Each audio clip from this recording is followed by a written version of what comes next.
Well, welcome everybody. I'm here today talking to you in the Positive Cashflow Real Estate Group, and I have a very special guest, somebody else who has joined me in this crazy journey of being a co-author in this amazing book that we have all been involved in, the Hospitable Hosts. So, Valerie Malone, welcome to our little group, and welcome to this chat. And I'm really looking forward to hearing more about your story and hearing about how you got into hosting, because there's a heap of hosts in this group, and as well as investors and others who are just on the periphery of Airbnb and just curious about how it works. So I'm really excited about talking with you and I'm picking your story and picking your brains about the amazing information and knowledge you have, particularly around designing Airbnb. So welcome. I can't wait. Thank you. Thank you for having me, Meredith. These chats are my favorite part of what we get to do.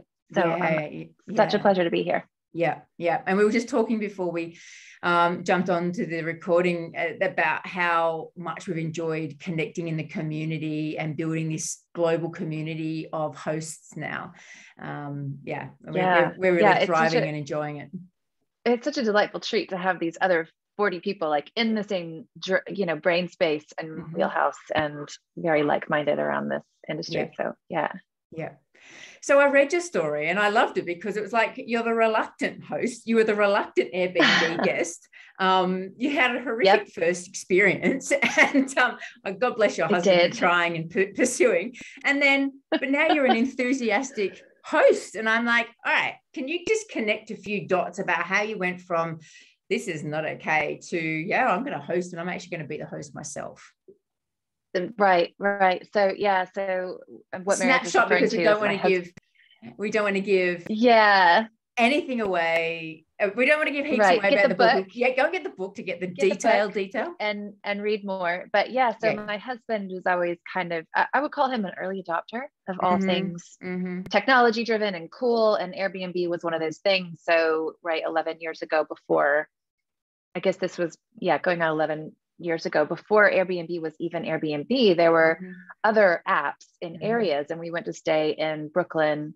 We were up in New York to see some friends. I was very, very pregnant, and that house was not comfortable. It was not comfortable for me. And I would say, being a designer, I pay attention to the details, and really, I think the lack of cleanliness was, as you may have noticed, the thing that pushed me over the edge and actually out the door. But so my husband was always pushing me to stay in these places. And even after it was Airbnb now, so we went to Australia once for 2 weeks. We stayed in the Airbnb. The first one was also a disaster. There was scaffolding on front of the whole apartment. We had no view of anything. It was like being in a cave. And at 5 a.m. in our jet lag, there was banging outside because they were literally like resurfacing the front of this old building.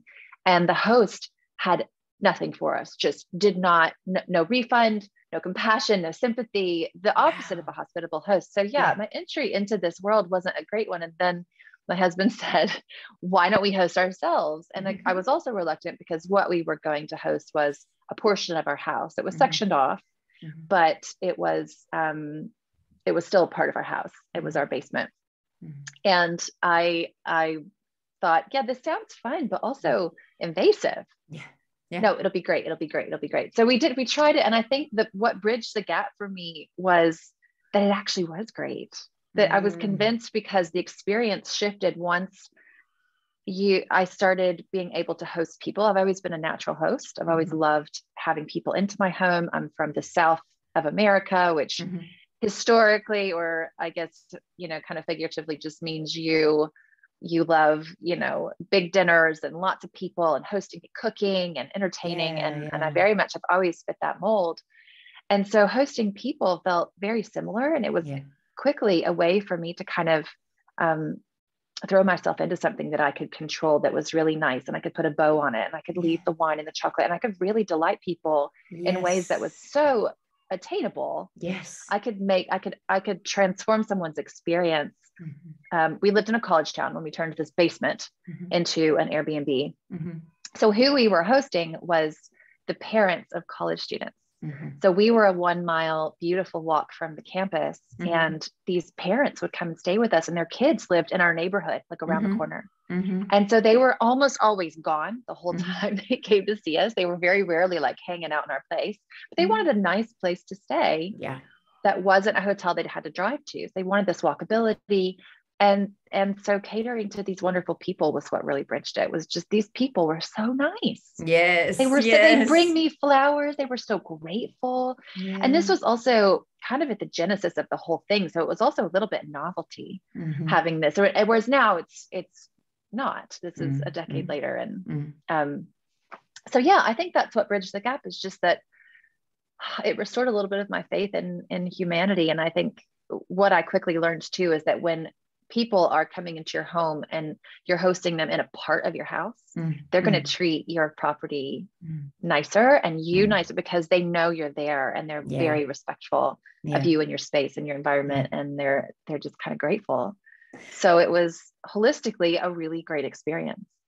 I want to dig into a couple of little bits. You've got some great little ideas. I just want to get into them a little bit more. So yeah, I think, people talk to me about the safety they worry about, people coming to their home, or the safety of their home. And your experience sounds like, no, actually there's some respect when you're on site, or when you can have, people come into your place, and when you are connecting with them and engaging with them in a particular way, there grows respect. Yeah. And we didn't, they didn't have access to our house. Of course there is safety, and you should be concerned about that on some level. But they weren't able to cross over into our house. We were able to lock that from our side and make sure that that was all, secure. And also, like, humans are by and large good. Yeah. And that's something that we forget, because the news is full of horrible, horrific things. Yeah. But by and large, people can be trusted. Yeah. And that's a really difficult thing, especially right now, I think, with everything, the madness of the world, to remember. But it was, help me be in touch with my humanity a little bit, to be able to trust these people and open my home up to these people. Yeah, I think my default setting is that people are inherently good, and there's just a few on the outside who do ruin it for lots and lots of people, and you've got to have systems and checks and balances in place, and to manage and to anticipate those things. But overall, most people, we might be a bit different and might do something a bit different, use a space a bit differently, but not abusively. Amazing. So we've talked about sort of how did you resolve that fear or that anxiety, I guess, about but you gave it a go. Your husband pushed you into it, you gave it a go, and then you kind of resolved it because it worked, and it was a pleasurable thing, and it was a win-win for both of you. The guests got what they needed, and a win for you, and that I guess you got some financial benefit from it, but also some pleasure and joy from it too. Definitely some financial benefit, right? And then we could control that, and if we didn't want to host people because something was going on, we just didn't do it. Yeah, fantastic. So you are a designer, you're an interior designer, and you are very focused on the area of Airbnb, which is awesome, because I think there's lots and lots of questions about how do you design and set up your Airbnb to maximize your income and all that kind of stuff. So if you're going to spend money on design and spend money on setting up your property in a sustainable and appealing way, what do you spend? How do you prioritize those sort of big ticket items? What would you spend your money on? So I would say the first thing, if we wanted to stand back, is don't be afraid to hire some help. Whether that is somebody that can do some consulting. If you've got a place that's existing and you want someone to audit that space, look at somebody that can do that professionally for you. I offer design audits. I'm sure there are other designers out there, probably people locally in Australia as well. But don't be afraid to invest a little bit of money into the design of your place, because the impact, the difference it will make on setting you apart and differentiating you will be vast. And I think right now, design's time to shine. I think there are so many markets. Oh, the construction noise is starting. Sorry. It's okay. there's so many markets coming on now. Sorry, so many houses coming on the market now that you really don't need to look at just getting a property up. It's not just about location. It's about the aesthetics of the space. It's about how the space caters to someone in a hospitable way, and the interiors, the environment that you're creating is intrinsic to that outcome. So first and foremost, don't be afraid to look into either educating yourself on how to do some proper decorating, or hiring some advice, or hiring a designer to do the whole thing. You know, there's so many different ways to approach it now with technology. I offer an e-course, and just for that reason, to help equip people with the knowledge they need to do a proper job of actually planning and implementing the design, to make it feel planned and to make it feel designed, if you will, to make it feel like something that was intentionally done and not just gone to IKEA or wherever and grabbed, you know, the simplest, cheapest, most affordable thing that's maybe going to hold up. And in terms of where to invest your dollars first, I always say the sofa. You want to just think about what are the workhorses? What are the things that people are touching the most and sitting on the most? So you've got your sofa, the mattress. Definitely want a nice mattress. It doesn't have to be, you know, thousands of dollars, but it does need to be quality that's going to hold up. So do not cheap out on your mattress. Think about that bed. And when you're doing your bed, I mean, I always try and fit the biggest bed I can into the room. It's going to fit nicely. Are you kind of the same? Have got the same idea? People love a king bed. If you can maximize that bed and get a king, that will also differentiate your booking. And some people don't like, we live in England. We don't have a giant bedroom, and we don't have a king size bed, or here it's called a super king. And so when we go on holiday, we just love a big bed. We had to sell our big bed when we moved to America. So we will almost always only book a place with a king bed. I don't think we're alone. I think a lot of people want as big of a bed as you can get. So yes, maximize the bed for the room. You don't need a big room. In the sleeping area. You don't need a lot of floor space in the room. Maximize the bed for sure. Great idea. And so the other things you want to think a lot about when you're looking at your budget, your main 5 things are going to be your sofa, your window coverings. Not that they should be super expensive, but just if you've got a whole house and you've got a lot of windows, that adds up. No matter what you're doing, it adds up. So think about that as one of your highest budget items, your mattress, your dining furniture. And then I say rugs as well. Not that rugs don't have to be the most expensive, but don't get the cheapest. Don't get cotton. Don't get something that's going to pill or wear down quickly. Think about something more durable like sisal or wool. Get it from a reputable brand, or a vintage Turkish rug is going to be able to just, you know, be hammered on, and you can get those from Etsy and lots of other secondhand places. But think about the rug quality so those are my top 5. Pay attention to quality on those things. That's excellent. That's really super helpful. I mean, I always think about the bed and the couch, but the dining set too, and the rug. I like that. I like that hierarchy that you've given. And the dining set now, I mean, if you don't have a desk in your space, it's used in so many different ways. It's used for playing games. It's used for Zoom calls. It's used for working. It's used for dining. It's gathering. It's also going to be one of those workhorses that everybody is going to touch. And so that takes me to I've had glass ones in some of my places, and it's just a nightmare. I mean, they look great. They get scratched. And just keeping it clean, like having to keep it all polished, you know, with the finger marks, because it's just so, you can just see them in so many different angles. I found it was really particularly tedious, but I mean, it was right for the space at the time. But I would shy away from the glass topped if I can now. But it's hard to know what to do, honestly, because wood is also going to, you know, get dented and banged. And so some people I know will intentionally go for kind of a farmhouse vintagey look, so that when it gets those dents and bangs, it's just not a big deal. Same with if you do something vintage, right? It's part of the character and the charm, perhaps. So that's not a bad route either. Yeah, good one. That's a great idea too. Do you get secondhand furniture sometimes? Yes. I love secondhand furniture, and there's an art and a finesse to that.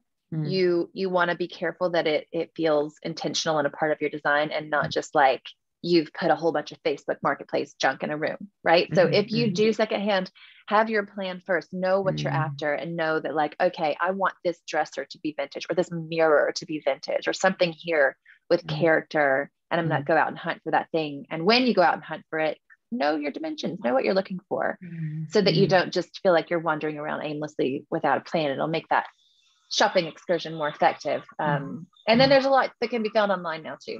Yeah, sure. of course. Yeah, so it sounds like the plan is the critical bit, and to have something cohesive. And when you're talking about having a plan, and I'm sure you expand on this in your course, is it kind of like thinking about, you know, an era that you're trying to design into, or or a tone, or a style. Yeah. So one of yeah. the things you should think about first is, of course, who are you catering to? So you want to think about your ideal guest. Who is your ideal guest? Of families? Is it couples? Is it a luxury retreat? Like who are you catering to? And then think about the inherent style of the house. So if you've got a brand spanking new condo in the middle of a city, right? Maybe you don't want to go and try and make that super vintage, or maybe you can, but try and work with the inherent architecture of the space. And you want to pick a design style pretty early on, so that you know what direction you're heading in. So again, you can form a plan, and then it feels cohesive and well done, and not slapped together. And I think that probably the most common mistake is, you get this place and you're armed with like your credit card, and you're so excited, and you're going to go, and you're going to buy things at the, here it's called, do you guys have homes at like TJ Maxx in Australia? TK Maxx? HomeSense? Yeah. TK we Maxx? do, but not kind of in the same way. It's not as big as it is. You don't have home. Okay.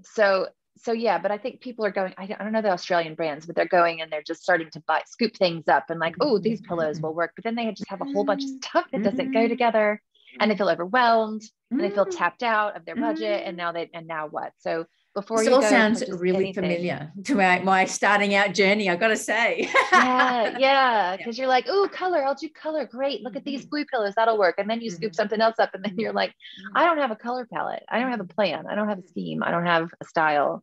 And that now I've got these so much harder. And I got to try and fit some rug to them, and I can't find a rug that fits in my budget. And I haven't, I've started the wrong way around. Yeah, exactly. Don't start with those pillows. Start with a plan. Yeah. Awesome. That's so good to know. So I get asked all the time, what do I do to my home to maximize its earnings? And that's it's also talking about like what furniture to make sure I have in there, but also renovations. Do you ever make some suggestions about, do that, change that, do that? Do you kind of do that? Yeah. Do you have some ideas about how you know what to do? How do you know what to do? I would default to say, again, sometimes you might need to get some other eyes on it, whether that be a friend with a good design eye and have them like, hey, take a look at these pictures with me. Do you think I can just paint these cabinets? Do you need to rip them out? So maybe just get some outside advice, because sometimes getting out of your own head about the thing and talking it through with someone, whether that's a paid professional or a friend, is really helpful. Yeah. If you've got a kitchen that is a bit dated, but maybe it is really construction wise very sound, and you don't want to just rip it out and throw it away for like budgets, the environment, there can be all kinds of reasons why getting rid of that kitchen isn't the right move. Look into alternatives like painting it. Yeah. How can you make some easier cosmetic changes? I just stayed in an Airbnb in the mountains of North Carolina that was redone by a designer, and there were some pretty 1980s cabinets, and she painted them black. I think they had obviously like taken off the doors and sprayed them and done a really nice paint job, but it looked brand new. I mean, and they redid the backsplash and I think a new fridge. And so they saved all these cabinets. So yeah, look for alternative ways and think about how are you going to get a return on the investment and what really matters to the property. And then two, think about it from the long-term perspective. What's the long goal? What's the long game with this property? So maybe that kitchen's going to last you another 5 years and you take a part of your earnings every year and roll it into some kind of fund where eventually you're going to do a larger renovation. Is that kind of what you meant? Yeah. No, that's really helpful. I guess sometimes I have been asked, do I put a balcony on there? Do I invest that money into a balcony? And, will I get a good return on investment? I'm like, well, there's a couple of questions I have for you is like, do you have the money to start with? Is this property for you in the long term, or is it always about earning an income on Airbnb? Because if it's your place that you're putting on Airbnb and now, but the intent is you're going to be in it, then you do what you want for you, because you're going to be using the space eventually. And, if you like it, the chances are the guests will love it too. And I think, on that note about an outdoor deck or say adding an outdoor exterior space, particularly in a climate like yours, is probably always going to be a really valuable thing to get you a bit of a higher return, a better nightly rate, because and higher booking capacity. Where you can, if it's particularly where you can access a view, like if it's about maximizing. And then I guess it's going to differentiate you from your competitors right around that area too. So look at your competition and what they have going on.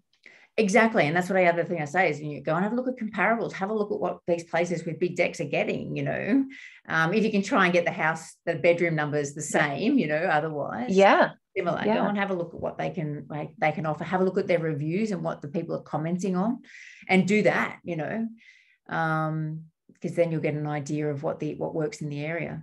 But good point though about if you can maximize the climate, maximize the view, then it's probably a good idea.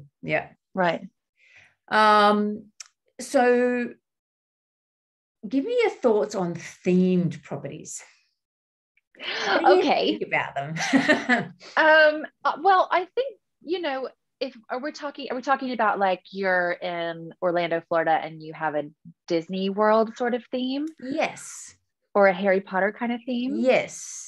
I think if you have the house, if you've got the house that was in a film, would you go and like try and deck out the house in the theme of the film, or something like that? Yes, exactly all those things. I think there's a market for it. I think there are people who love that kind of stuff, and it is going to attract certain people. It's never going to be like the kind of design that I'm going to love doing, but I'm not for everybody. I'm not for, so I think that if you feel like it's something that you want to throw yourself in and make this your project, and it's going to differentiate you and draw the right crowd, if it's for families, you know what, do it.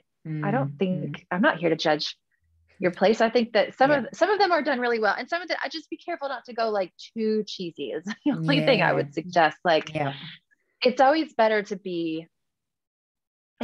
in my mind to make things a little subtle. Like I teach in my masterclass that I do, that there is a property in the Northeast of America. I think it's around Maine somewhere. And these mother and daughter inherited this property. They bought this property from a man who left all of these pelicans behind. He clearly had kind of a fetish, and he collected pelicans and he left them with the house. And so they didn't go overboard and make an add to the pelican theme, but they kept them subtly around the house. So they're kind of like little statues here and there. And they didn't, they didn't get a pelican banner, but they did name it the Pelican Hill House. So they folded it into their marketing, and they made it something that's kind of fun to like search for. So I think if you can be a little bit subtle, sometimes that's more my style.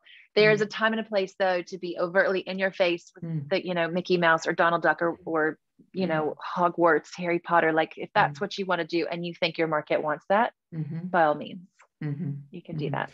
And I guess the thing I think about is like, do it. And if you're going to do it properly. Like, I don't know, that's me though. I'm like, if I'm going to do it, don't do it halfway, because people will feel it's halfway, or, really throw yourself into it and do it properly. I guess is my thoughts, but but still, I think the fundamentals are probably the same. And correct me if I'm wrong. Have a great bed, have a great couch, have a great sustainable rug, have all those really great core things, have enough seating for everybody, 100%. And then then just, decorate it tastefully with the other stuff. Absolutely. I think that's absolutely right. And, there's a lot of fun things out there if you want to go on the bolder side. There's, if you follow like the Jungalow, she's an amazing designer with just loads of color and really makes every room kind of like an atrium with plants and amazing swaths of color. And that may be something that you want to go for. Maybe you want to do bold, wild colors. That's just have a plan is my number one bit of advice. Don't just go in and go nutsers. Have, stand back, do some vision boards, have a plan at the outset before you start shopping. Yeah, fantastic. Oh, you've given so many great advice, like so many great tips. Get a vision board, get a plan. I love it. I think it's just so helpful. Okay. We've been chatting for a little while now. Is there anything, that's really important, I think, that you want to let people know about when when you think about your design work and you just think about this? Is there sort of a piece of advice you want to leave us with?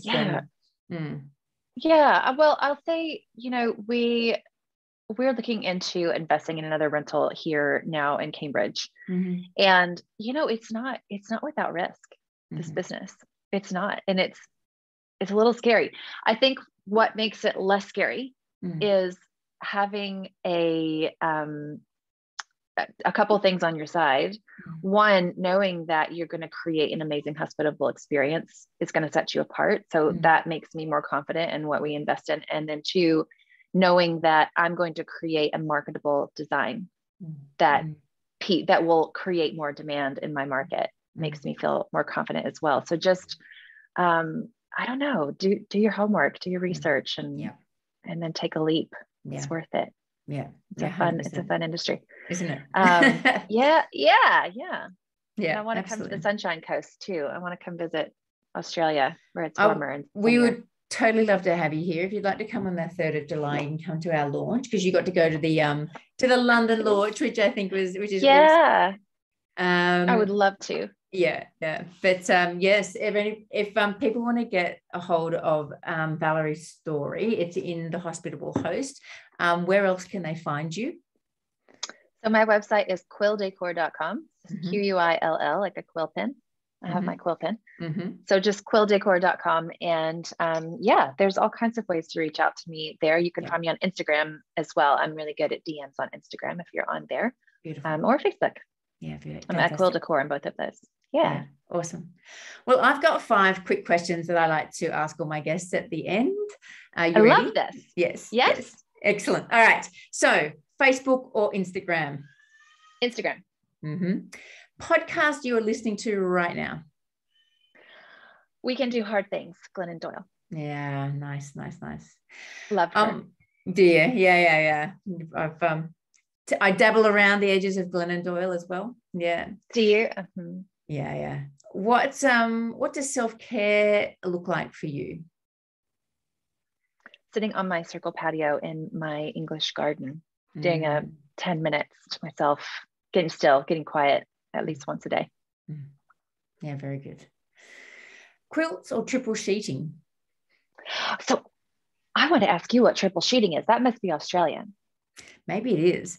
So it is where you bottom sheet, top sheet, and then a quilt, and then a sheet over the top of the quilt instead of having a quilt cover. You might have a protector, a quilt or mattress protector, and you kind of fold, you tuck the very top sheet, often has a satin stripe around the end of the quilt, and then the top sheet that goes on people's skin, you sort of fold it over the top and tuck it all in, and it's 3 sheets rather than a quilt cover.